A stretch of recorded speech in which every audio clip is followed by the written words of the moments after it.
राधे राधे प्रिय भक्तों, जय माता दी। नवरात्रि का व्रत और पूजा जब पूरे श्रद्धा भाव से की जाती है तो फिर अंत में कलश विसर्जन और कन्या पूजन से यह पूर्ण माना जाता है। और आज के इस वीडियो में हम जानेंगे कलश विसर्जन इस बार कब और कैसे करें, विसर्जन का शुभ मुहूर्त क्या रहेगा। साथ ही आप जानेंगे नारियल देने चाहिए, जो भी ज्वारे और जल हैं, जल के अंदर डाली गई सामग्री है उनका क्या करना चाहिए और क्या पूजन की संपूर्ण विधि के बारे में। सबसे पहले बात कर लेते हैं कलश विसर्जन के समय की। तो नवरात्रि में कलश का विसर्जन कुछ लोग अष्टमी तिथि पर और कुछ नवमी तिथि पर और कुछ तो लोग दसवीं तिथि पर करते हैं। यदि आपने व्रत अष्टमी तक ही रखा है तो अष्टमी पर कन्या पूजन और हवन करने के बाद आप कलश विसर्जन कर सकते हैं और विसर्जन शुभ मुहूर्त में ही करना चाहिए। यदि व्रत आपने नवमी तिथि तक रखा है तो नवमी को पूजन हवन और कन्या पूजन करने के बाद कलश विसर्जन किया जाता है। इसके अलावा भक्त जो बहुत ज़्यादा नियमों का पालन करते हैं वह नवरात्रि में माँ भगवती के सभी 9 रूपों का दिन और रात में पूजन करने के बाद फिर दसवीं तिथि को शुभ मुहूर्त में कलश का विसर्जन करते हैं। तो कन्या पूजन आप पहले घर की परंपरा के अनुसार अष्टमी या नवमी को कर सकते हैं। और जैसे कि जब भी पहले आप कलश की विसर्जन करते हैं आ रहे हैं तब कर सकते हैं। सूर्यास्त के बाद कलश का विसर्जन नहीं किया जाता। इसके अलावा राहु काल के समय भी कलश का विसर्जन नहीं किया जाता। पहले बात कर लेते हैं दसवीं तिथि के कलश विसर्जन शुभ मुहूर्त। तो इस बार 2 अक्टूबर गुरुवार को कलश का विसर्जन आप सुबह 6:15 से लेकर 8:37 के बीच में कर सकते हैं।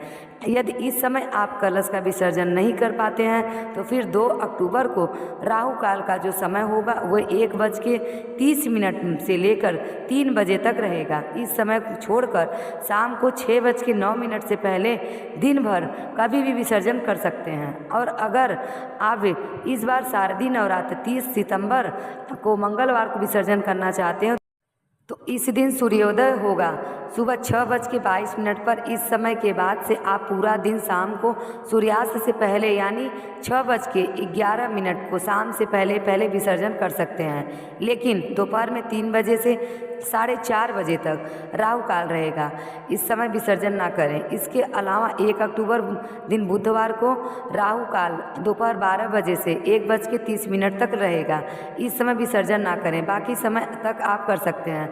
सूर्योदय से लेकर कभी भी विसर्जन कर सकते हैं। और विसर्जन हमेशा कन्या पूजन और हवन करने के बाद ही किया जाता है। विसर्जन करने से पहले व्रत और हवन हो जाए तब कलश के बाद आप विसर्जन कर सकते हैं। माँ दुर्गा का ध्यान करें और प्रार्थना करें। इस प्रकार कहें कि हे माँ, आपकी कृपा से मैंने इस बार शारदीय नवरात्र के व्रत को पूर्ण किया। यदि व्रत में, पूजा पाठ में, हवन में, कन्या पूजन में कोई कमी रह गई हो तो माँ क्षमा करें और अपना आशीर्वाद दें। इसके बाद सबसे पहले कलश के ऊपर खड़े हुए नारियल को हटाना चाहिए। बहुत लोग कन्या पूजन के समय नारियल को पहले से ही हटा लेते हैं। अगर आपने ऐसा किया है तो फिर बाकी सामग्री अब आपको विसर्जन करना है, हटाना है। आम के पत्ते को, अशोक के पत्ते हो, उन्हें आप अलग उसमें पात्र में रख लें। जितने भी फूल पत्ते और अलग पात्र में रख लें। और विसर्जन से पहले आप जितने भी अक्षत हैं उन्हें अलग अलग एक कटोरी पात्र में रख लें। और इन अक्षत को यानी चावल को आप चिड़िया के लिए डाल सकते हैं, बहते जल में प्रवाहित कर सकते हैं और गौ माता को खिला सकते हैं। कलश के ऊपर के नारियल के ऊपर जो चुनरी लपेट कर रखे उसे आप अपने घर के मुख्य द्वार पर बांध सकते हैं, फिर तिजोरी में रख सकते हैं। कलश के अंदर की जल सामग्री को आप बाद में निकालें। पहले जो जल है उसे आप अपने घर के सभी हिस्सों में छिड़क दें। टॉयलेट बाथरूम को छोड़कर सभी कमरों में छिड़कें। घर के मुख्य द्वार पर तुलसी माता को छोड़कर बाकी सभी पौधों में थोड़ा थोड़ा जल डाल दें। और इसके बाद जो भी कलश, जो सामग्री है उसे आप निकाल लें। जैसे कि 1 का सिक्का हो, आप घर के में पूजा वाले स्थान पर रख सकते हैं। पैसे जहाँ रखते हैं वहाँ रख सकते हैं। केवल 1 के सिक्के अलावा जितने भी सामग्री है उसका आपको विसर्जन करना होता है।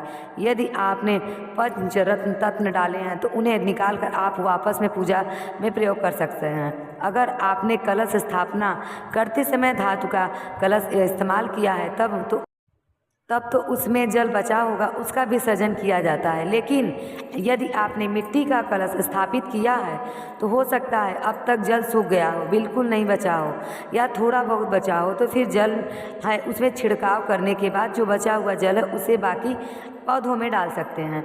परिवार के सभी सदस्य थोड़ा थोड़ा जल लेकर अपनी आँखों और माथे पर लगाएं, लेकिन इस जल को पीना नहीं चाहिए। अगर आपने पूजा में मिट्टी का कलश प्रयोग किया है तो उसका भी विसर्जन आप कर सकते हैं। विसर्जन करने के लिए आप चाहें तो किसी पेड़ के नीचे रख सकते हैं, नहीं तो अपने घर की छत पर चिड़ियों के लिए पानी रख सकते हैं। इसमें रखकर और कोई पौधा यदि उसमें लगा सकते हैं तो अपने ऊपर है आप लगा सकते हैं। कलश के कंठ पर बंधा हुआ जो कलावा है मौली, उसे खोलकर अपने हाथों में बांध लीजिए। कलश के नीचे रखे हुए या अक्षत को इकट्ठा कर लीजिए।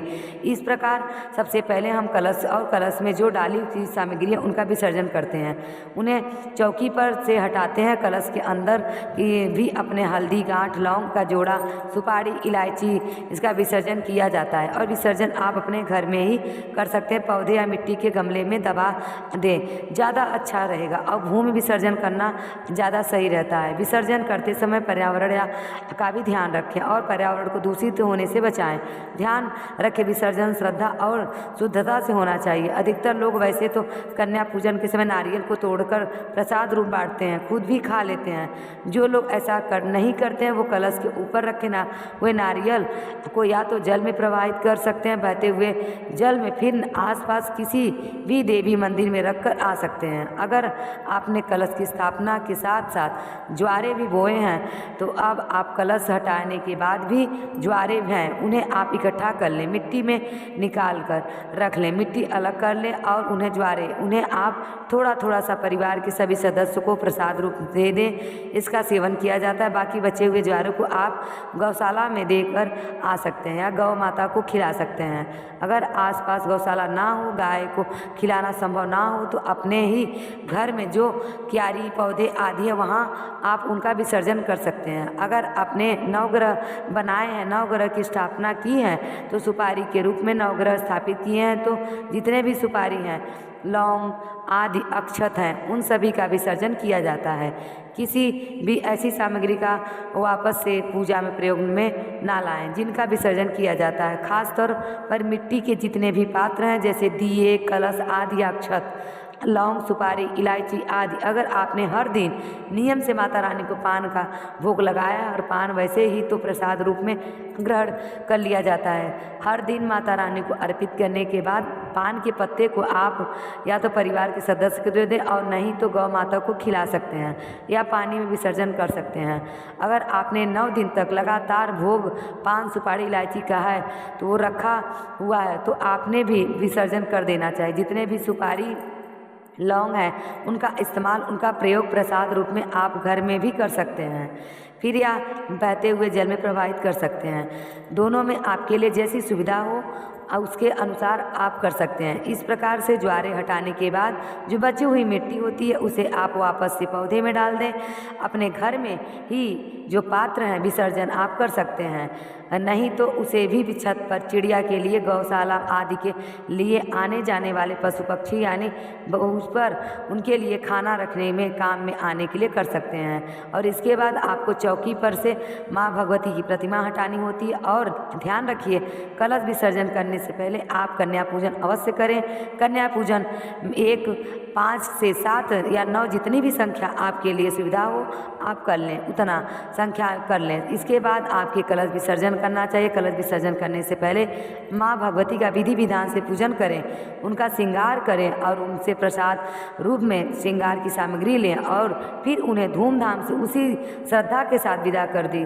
धातु की प्रतिमा हो तो वापस से मंदिर में रख दें, बाकी मिट्टी की प्रतिमा है तो भी वापस से मंदिर में रख सकते हैं। लेकिन कुछ लोग इसे संकल्प के साथ माँ भगवती की प्रतिमा को स्थापित करते हैं कि वे 9 दिन पूजा करने के बाद उनका जल में विसर्जन कर देंगे। तो जैसा भी संकल्प आपने लिया है उनके अनुसार आप माँ को विसर्जन कर सकते हैं।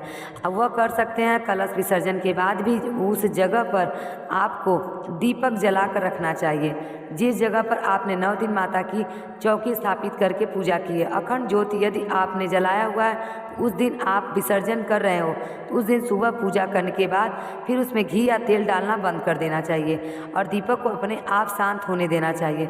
भूल कर भी कलश विसर्जन वाले दिन लहसुन प्याज या तामसी चीज़ों का सेवन नहीं करना चाहिए और अंडा का सेवन नहीं करना चाहिए। इस प्रकार से आप कलश विसर्जन कर सकते हैं और कन्या पूजन के साथ साथ नवरात्रि व्रत का पूर्ण लाभ भी प्राप्त कर सकते हैं। माँ दुर्गा की कृपा से आप सभी के जीवन से सारे दुख दूर हो जाएं और आपके घर में सुख शांति समृद्धि का वास हो। तो यह थी आज की जानकारी। आपको कैसी लगी कमेंट करके ज़रूर बताइएगा। जय माता दी।